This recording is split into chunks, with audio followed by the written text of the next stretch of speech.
Bismillahirrahmanirrahim. Assalamualaikum warahmatullahi wabarakatuh. Nah, kali ini kita bertemu kembali di Rumah Lentera Pendidikan. Nah, tentunya masih melanjutkan pada bab 4 IPS kelas 7, masih dalam kehidupan masyarakat pada masa Hindu-Buddha. Nah, di sini kita akan belajar bersama-sama mengenai kerajaan-kerajaan Hindu-Buddha di Indonesia. Oke, mari kita simak bersama-sama. Lahirnya kerajaan-kerajaan yang bercorak Hindu-Buddha merupakan salah satu bukti adanya pengaruh kebudayaan Hindu-Buddha di Indonesia. Nah, kira-kira apa saja kerajaan-kerajaan Hindu-Buddha di Indonesia? Apakah ada yang tahu? Iya, benar sekali. Ada Kerajaan Kutai, Kerajaan Tarumanegara, Kerajaan Sriwijaya, Kerajaan Mataram Kuno, Kerajaan Medang, Kerajaan Kediri, Kerajaan Singasari, dan Kerajaan Majapahit. Oke, mari kita kulik bersama-sama satu persatu. Yang pertama, ada Kerajaan Kutai. Kerajaan Kutai berdiri sekitar abad ke-5 Masehi. Oke, yang mana terletak di Muara Kaman, Kalimantan Timur, tepatnya di hulu Sungai Mahakam. Informasi tentang awal mula Kutai yaitu diketahui dari Yupa. Sekitar ada 7 Yupa yang menjadi sumber utama bagi para ahli untuk mengetahui sejarah Kerajaan Kutai.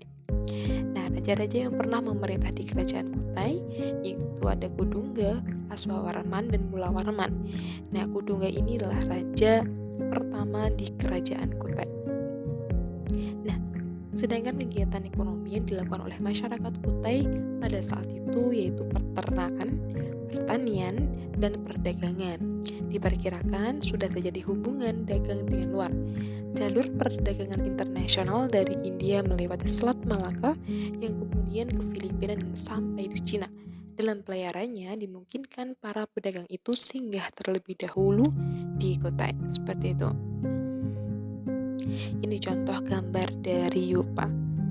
Ya, seperti yang kita pelajari sebelum-sebelumnya, bahwa Yupa itu adalah tugu batu yang berfungsi sebagai tugu peringatan.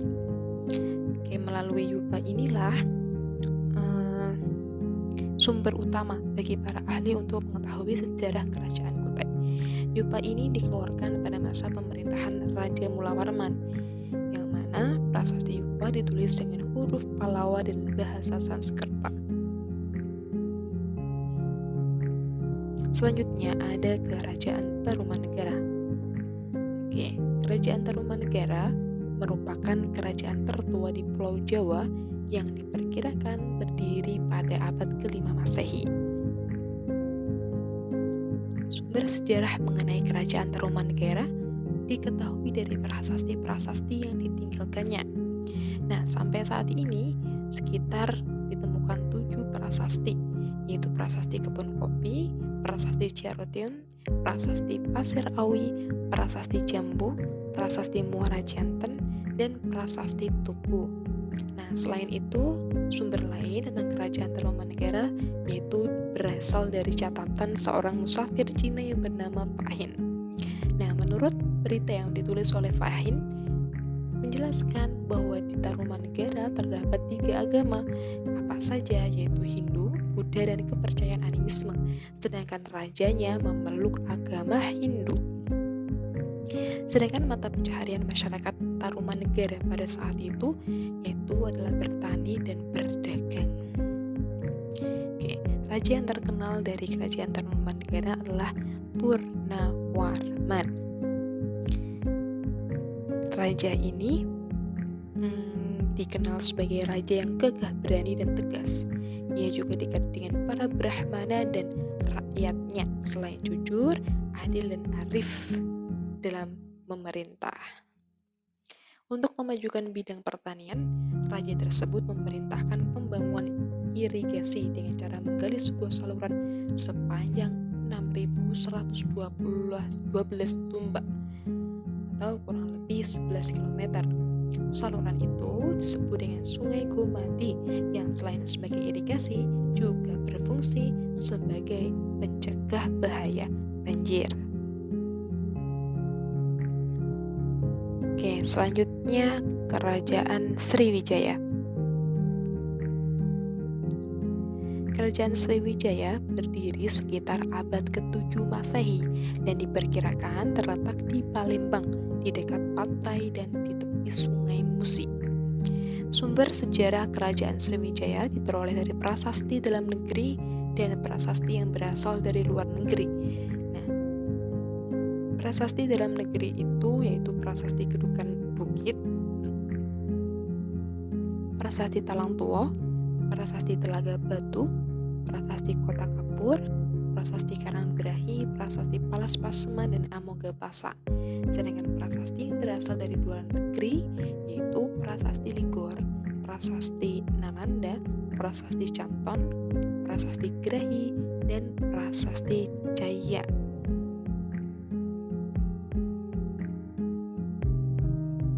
Nah, Kerajaan Sriwijaya ini mampu mengembangkan diri sebagai negara maritim dengan menguasai lalu lintas pelayaran dan perdagangan dari Selat Malaka, Selat Sunda, hingga Laut Jawa. Nah, sumber sejarah lain tentang Kerajaan Sriwijaya juga diperoleh dari seorang pendeta Cina yang bernama Itzi. Berdasarkan sumber-sumber tersebut, diperoleh keterangan mengenai Kerajaan Sriwijaya sebagai berikut. Yang pertama, ada Kerajaan Sriwijaya pernah menjadi pusat kegiatan ilmiah agama Buddha di Asia Tenggara. Yang kedua, Pulau Bangka dan Jambi Hulu telah ditaklukkan oleh Kerajaan Sriwijaya pada tahun 686 Masehi. Yang ketiga, pada awal abad ke-11, Raja Rajendrakola dari Kerajaan Kolamandala India melakukan penyerbuan besar-besaran ke wilayah Sriwijaya. Nah, penyerbuan Kolamandala itu dapat dipukul mundur, namun berhasil melemahkan Kerajaan Sriwijaya.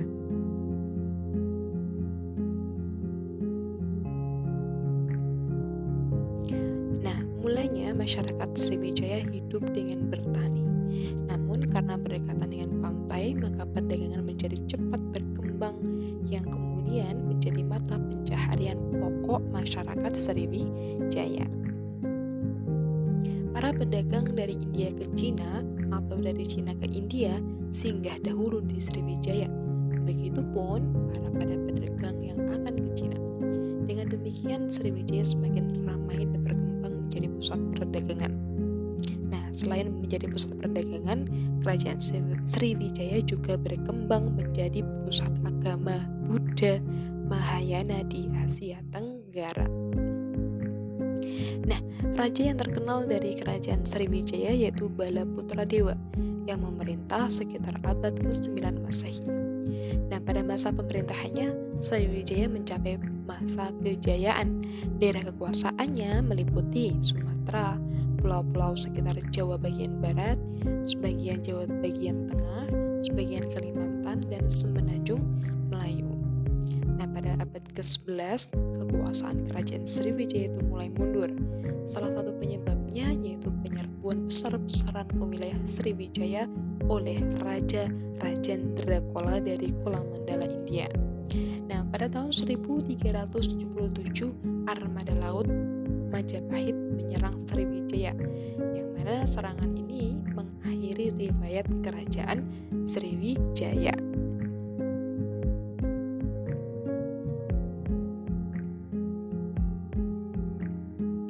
Selanjutnya yang keempat ada Kerajaan Mataram kuno. Kerajaan Mataram kuno berdiri pada pertengahan abad ke-8 Masehi. Kerajaan ini diperintah oleh dua dinasti, yaitu dinasti Sanjaya yang beragama Hindu dan dinasti Sailendra yang beragama Buddha. Sumber sejarah Kerajaan Mataram kuno diperoleh dari prasasti peninggalannya, yaitu prasasti Canggal, prasasti Kalasan, prasasti Ligor, prasasti Nalanda, prasasti Klura, dan prasasti Mantiasi.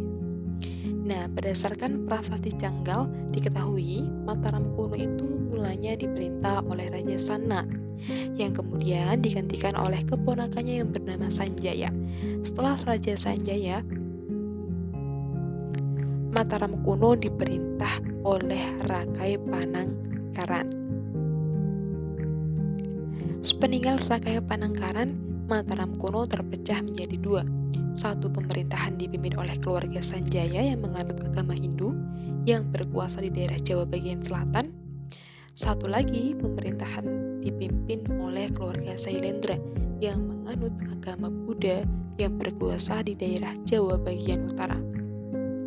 Sepeninggal Rakai Pikatan, Mataram kuno diperintah oleh Dyah Balitung yang memerintah pada tahun sekitar 898 sampai 911 Masehi. Nah, pada masa pemerintahannya, Mataram kuno mencapai puncak kejayaan. Kehidupan ekonomi masyarakat Mataram kuno bersumber dari usaha pertanian karena letaknya di pedalaman. Selain pertanian, masyarakat Mataram kuno juga mengembangkan kehidupan maritim dengan memanfaatkan aliran sungai Bengawan Solo.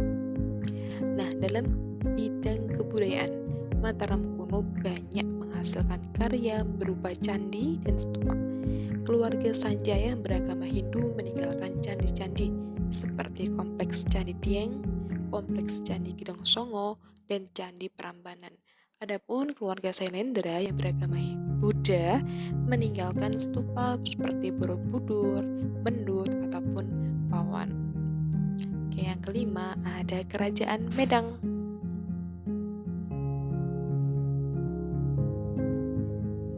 Sebelumnya sudah dijelaskan bahwa Empu Sindok memindahkan ibu kota kerajaan Mataram dari Jawa Tengah ke Jawa Timur. Ibu kotanya terletak di dekat Jombang di tepi Sungai Berantas. Selanjutnya Empu Sindok ini mendirikan dinasti baru yang bernama dinasti Isyana menggantikan dinasti Sailendra.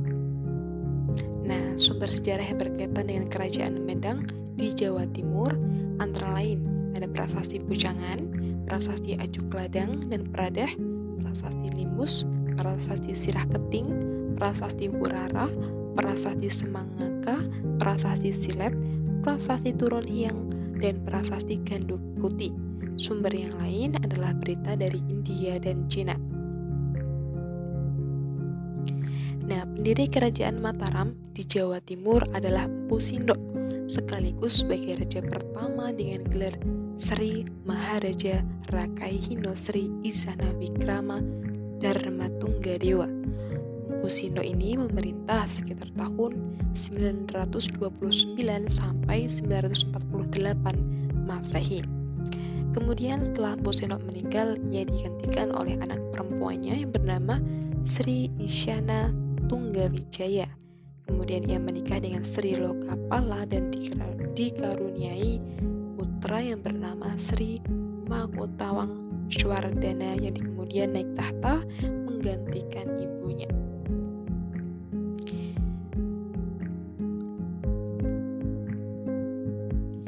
Yang kemudian Sri Makutawang Swardana digantikan oleh Sri Dharmawangsa Teguh Anantawikrama. Oke, sebelumnya berdasarkan berita dari Cina, Dharmawangsa pada tahun 990 Masehi mengadakan serangan ke Sriwijaya sebagai upaya mematahkan monopoli perdagangan Sriwijaya. Akan tetapi upaya tersebut mengalami kegagalan. Nah, sehingga pada tahun 1016 Raja Wurawari menyerang Dharmawangsa. Diduga penyerangan ini terjadi atas dorongan kerajaan Sriwijaya. Penyerangan tersebut dilaksanakan pada saat perkawinan antara putrinya dengan Erlangga. Peristiwa ini menewaskan seluruh keluarga raja termasuk Dharmawangsa itu sendiri. Hanya Erlangga lah yang berhasil menyelamatkan diri bersama seorang pengikut yang bernama Noratama. Kemudian Erlangga bersembunyi di Wonogiri dan hidup sebagai seorang pertapa. Oke, kemudian pada tahun 1019 Erlangga dinobatkan menjadi raja menggantikan Dharmawangsa oleh para pendeta Buddha.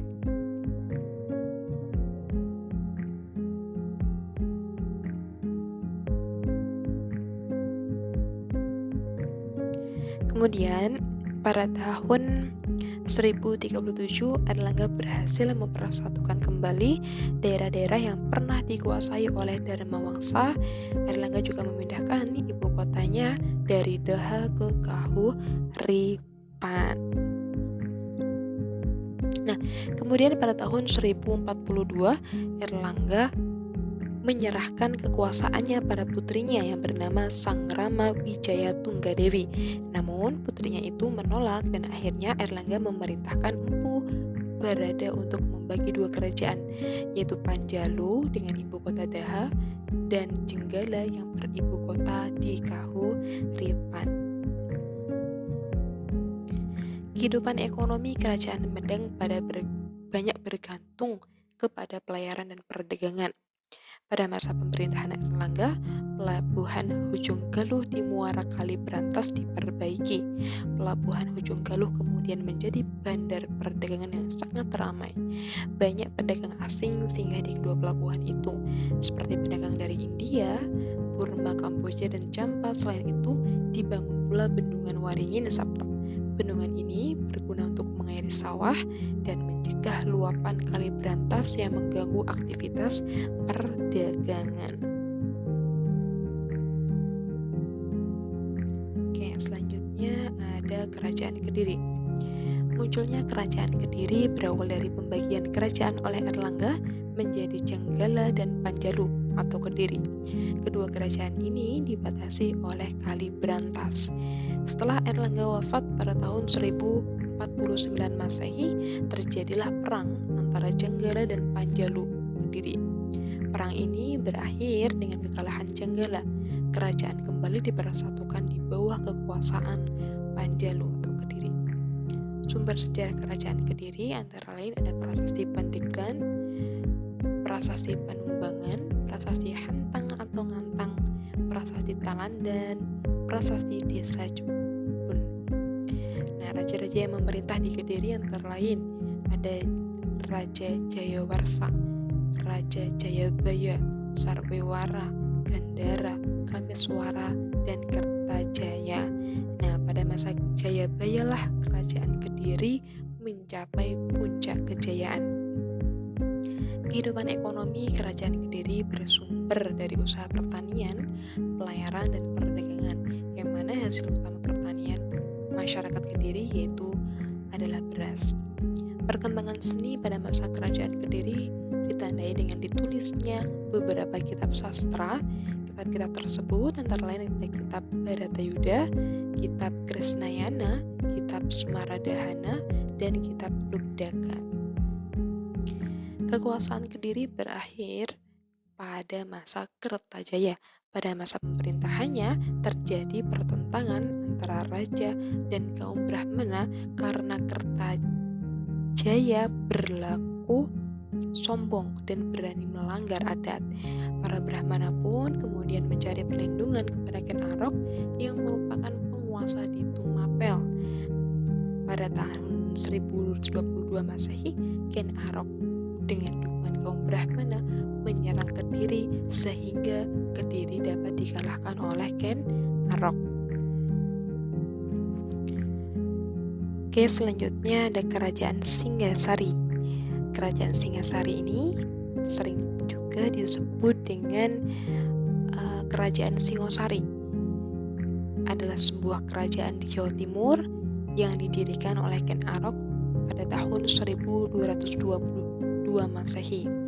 Sumber sejarah Kerajaan Singasari antara lain diperoleh dari kitab Praraton, kitab Negara Kertagama, dan beberapa prasasti seperti Prasasti Balawi, Maribong, Kusmala, dan Mula Malorong. Nah, menurut Praraton, Tumapel semula hanya sebuah daerah bawahan Kerajaan Kediri yang dikuasai oleh seorang Akuhu yang bernama Tunggul Ametung. Kemudian Tunggul Ametung digulingkan dari kekuasaannya oleh Ken Arok.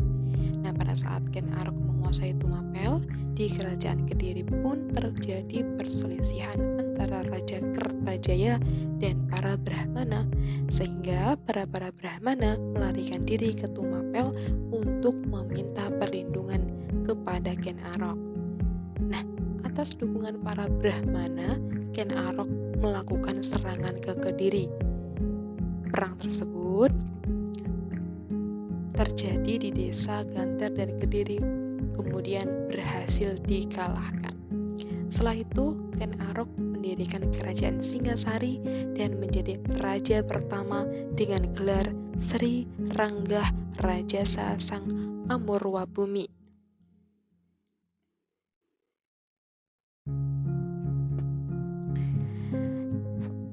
Kehidupan ekonomi kerajaan Singasari bersumber dari pertanian dan perdagangan. Wilayah Singasari terletak di daerah pedalaman dan dialiri dua sungai besar, yaitu Bengawan Solo dan Kali Brantas.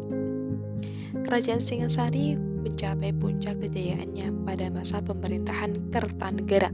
Ia bercita-cita meluaskan kekuasaannya meliputi seluruh wilayah Nusantara. Kertanegara kemudian berhasil memperluas kekuasaan ke beberapa daerah, diantaranya ada Bali, Kalimantan Barat Daya, Maluku, Sunda, dan Pahang. Oke, kemudian yang ke-8 ada Kerajaan Majapahit. Majapahit adalah sebuah kerajaan di Jawa Timur yang berdiri dari sekitar tahun 1293 Masehi. Kerajaan Majapahit dianggap sebagai kerajaan Hindu-Buddha yang terbesar dalam sejarah Indonesia. Sumber sejarah kerajaan Majapahit diperoleh dari kitab Pararaton, Sutasoma, kitab Negara Tirtagama. Selain itu ada pula beberapa prasasti, diantaranya ada prasasti Gunung Butak, prasasti Kudadu, prasasti Blambangan, dan prasasti Langgaran. Nah, munculnya kerajaan Majapahit ini erat hubungannya dengan keruntuhan kerajaan Singasari.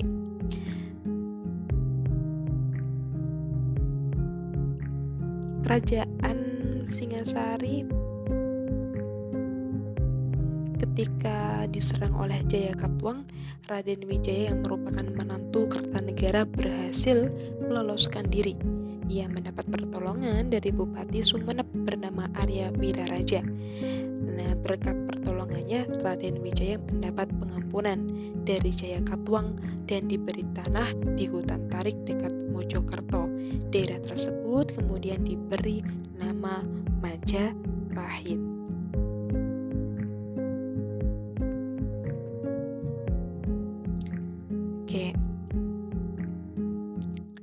Raden Wijaya kemudian menyusun kekuatan untuk menyerang balik Jayakatwang.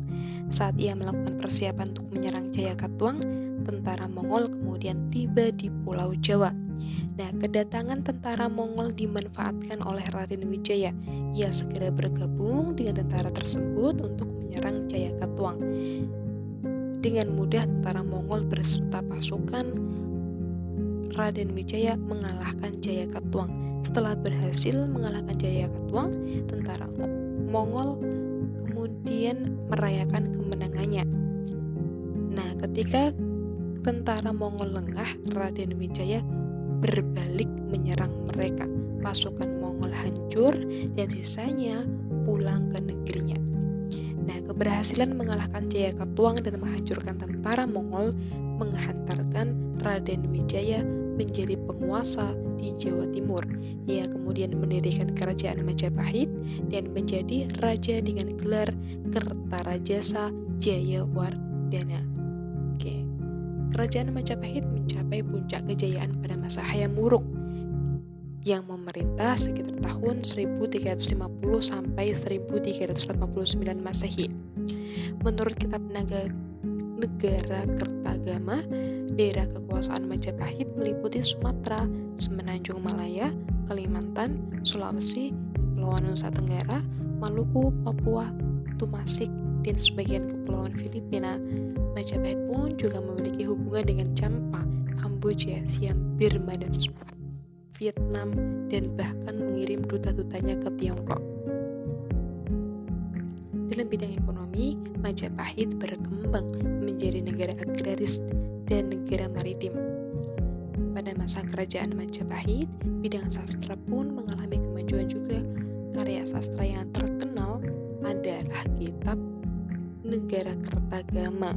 Selain kitab sastra, Negara Kertagama pun juga merupakan sumber sejarah Majapahit. Kitab yang lain yang terkenal ada juga adalah Sutasoma. Bidang seni bangunan juga berkembang. Banyak bangunan candi telah dibuat, misalnya Candi Penataran dan Sawentar di daerah Blitar, Candi Tegowangi dan Surawana di dekat Pari Kediri, serta Candi Tikus di Trowulan. Kejayaan Majapahit mulai mengalami kemunduran setelah pemerintahan Hayam Wuruk berakhir. Raja-raja yang berkuasa tidak mampu mengembalikan kejayaan Majapahit. Unsur lain yang menyebabkan semakin mundurnya kerajaan Majapahit adalah meluasnya pengaruh Islam pada saat itu. Kerajaan Majapahit akhirnya runtuh setelah mendapat serangan pasukan Demak di bawah pimpinan Adipati Unus. Oke, terima kasih banyak. Semoga bermanfaat dan semoga kalian sukses selalu kawan-kawan. Oke, salam rumah Lentera Pendidikan. Wassalamualaikum warahmatullahi wabarakatuh.